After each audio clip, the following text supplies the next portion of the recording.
Alay guys, yan, magandang umaga. It's my second time or second Sunday ulit ng pagpasok. Yan, lalakad na ulit si Kurot, papasok na ulit. O yan, di ba? Every Sunday yung pasok natin. Yan, and yan, every Sunday tayong pumapasok. And syempre, maagang gising. Yan. It's maaraw na ngayon sa Dubai kasi siya ay 8:30 yan. Sarado ang mga shop kasi today is Sunday. Marami ang off day. Yan. O diba? Brown na brown ang buhok ang alay Kurot. Estudyante, nakabag. O diba? Yan. Lakad-lakad, malapit lang naman ang metro. Yan, malapit na tayo and see you guys kung makakapag-video ulit ako mamaya. And yan, medyo namumula naman ang ating pisngi. O, diba? O, sa mga hindi pa nakasubscribe dyan, bye! And dito tayo nag-aabang ngayon sa gold. O, diba? Mananalamin mo na ang Kurot. O, diba? Sinalpak ang bag, sabay pitik ng paa, and nagpamulsa. O, diba? Ayan, intay-intay, medyo naiinip, pero yan na ang train, dumating na siya. And papasok tayo. Ayan, nagmamadali na naman tayo, oh. Ayan, uupo tayo, and syempre, ayos ng buhok. Hindi lagi yan nawawala pag-ayos ng buhok. Kung mapapansin nyo sa mga vlog ko, o ayan, nandito na agad tayo, and nasa loob na agad tayo ng room. O, diba, ang bilis. Sana ganun lang din, ano, bawat mga nangyayari sa buhay. Ganun kabilis gaya ng mga fast forward. O, diba? Yan. O. Sila mga taga Brilliant School. Kasabay kami.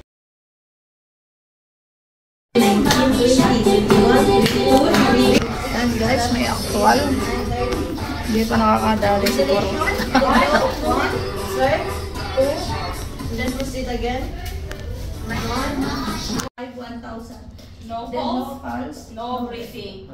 Start the CPR. Excellent. 3, 4. Wow! Harder! Yes! Yes! Super light. Excellent. 16, 17, 18, 20, 21, 22, 23, 24, 25, 26, 27, 28, 29, 30. Yes! Okay, so rest your breathe. Is there no Lift from his chin, tilt from his head, feet from his nose. 1 and 2. Okay, continue the CPR. 1, 2, 3, 4, 5, 6, 7, 8, 9, 10, 11, 12, 13, 14, 15, 16, 17, 18, 19, 20, 21, 22, 23, 24, 25, 26, 27, 28, 29, 30. Okay. Excellent. Amubad.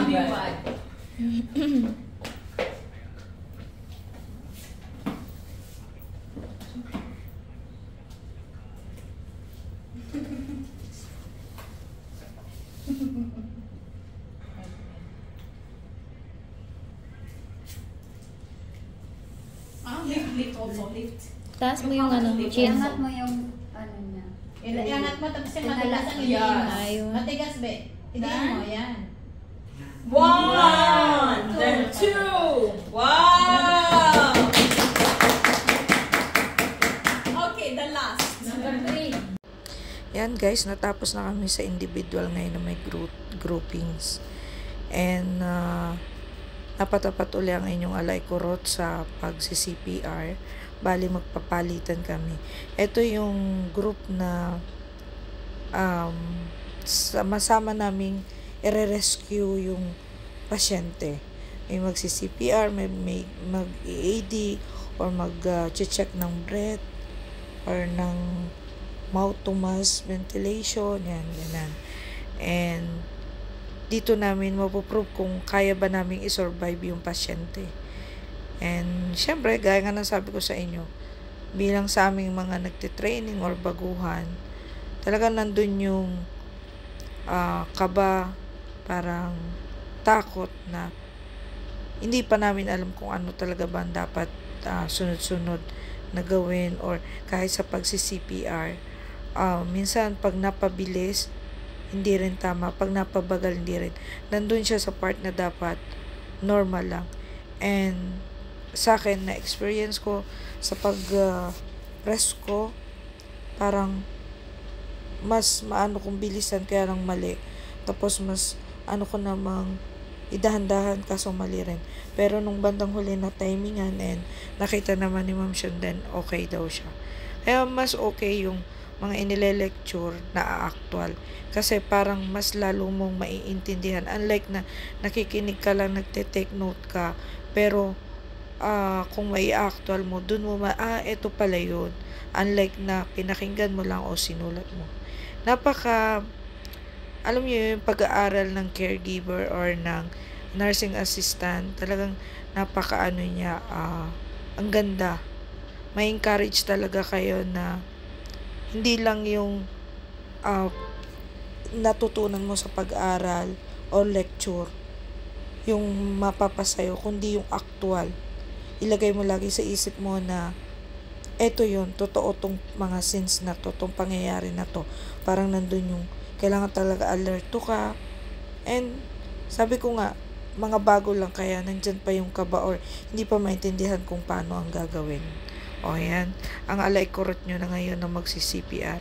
Pagmasdan yung mabuti kung paano ako mag-CPR and talaga nandun yung kaba. Hindi ko maialis sa camera na kinakabahan ako and parang yan, yung pag-press ko pa lang, yan, parang kasama yung buong katawan ko na dapat naman nga yung kamay lang or dapat may degree yung tuwid mo sa pag-CPR.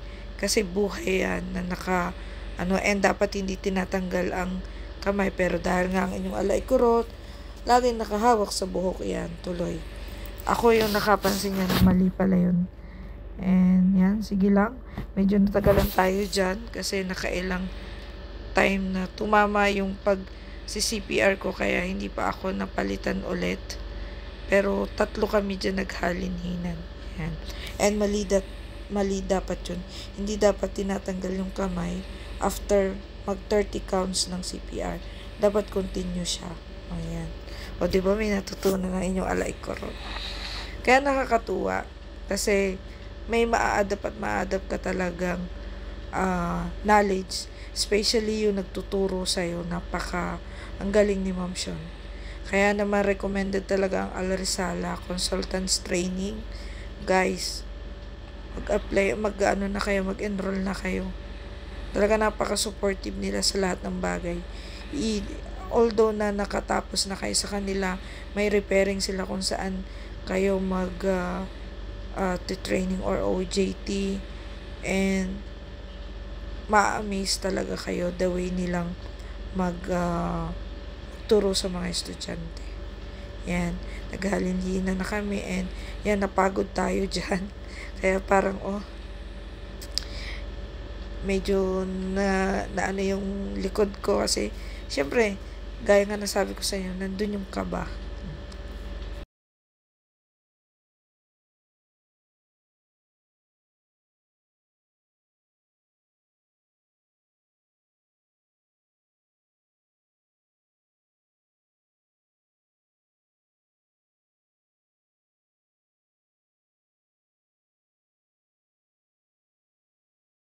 And yan, sa part na yan, malapit nang maging okay yung pasyente. And na-survive namin siya. And napakalaking kahit nasabihin natin training lang yun, pero mafe-feel mo na dahil sa mga procedure na ginawa namin, properly procedure na itinuro sa amin ni Ma'am Sean, na-survive namin yung pasyente. Yay! O, diba? Official na kami. O, yan. Magano naman kami about sa choking na para may mga object na na-stuck sa throat or ano. Yan. Actual muna. Kunyari, ako yung una. Ako daw yung naluugan or na-choke. O, diba? Like that. O, iba yun. Then, iba-backflow siya ng 5 beses. Then, titingnan kung okay pa kami. Masyadong nakakatawa lang dyan kasi parang bibiran kami. And pagdating doon sa kamay, sa may bandang sikmura, hindi medyo alam nitong kapartner ko, kaya parang hindi ganun ka linaw sa amin kung paano. Pero try ko nga medyo isong para kita nyo kung paano yun. Dapat gagawa kami niya ng partneran, pero dahil nga makakapos na kami sa oras namin, ginawa na kami lahat ay sabay-sabay. And okay naman, nagpalitan kami dyan. After na ako yung nauna, pumalit naman itong partner ko, si Million. Siya is from Ethiopia, yan. And biruan lang, yan, masaya. Parang nai-enjoy namin yung pag-practical namin. And yan, siya na yung next. Siya na daw yung naluluugan. Dadagukan natin ng 3. Ating iba-backflow ng 5. Medyo nahirapan ako dyan kasi medyo malaki-laki siyang babae. Yan. And natukan na natin ng 5. 1, 2, 3, 4, 5. Yan. And after that one, titingnan kung okay pa. Are you alive? And after niya yung kamay. Ipupush daw na pa ganun. And diba? And success ulit. Natapos namin yun sa adult. Dito naman tayo ngayon sa bata. Yan. After yan, sila ang mga taga-brilliance ko. Ito naman yung sa baby. 5 backflow din. Then, ayan, si Millions yan. And siya may nauna. Dahil baby siya, 5 times din siya compress ng 2 fingers. Ayan. O, tayo na. O, diba? Ayan. 5 backflow. 1, 2, 3, 4, 5. After, check if the object is still there. O, diba? Ay, kurot. Then, straight dapat si baby. And press on the chest. 1, 2, 3, 4, 5. Medyo nahirapan ako mag-press kasi Yan parang guys, done na kami. Medyo mahaba yung kuko. We do CPR today. We joined also to another school, the Brilliant. They wearing green uniform. And only Millions and me is from Al-Risala. Yeah, we are only the white. Yeah. And ngayong hapon, meron silang class, maybe 2 o'clock. They encourage us to join, but suddenly we have already scheduled. Yan guys, ay, natapos na uli ang pa-second times ko. Oh, see, this is the next school.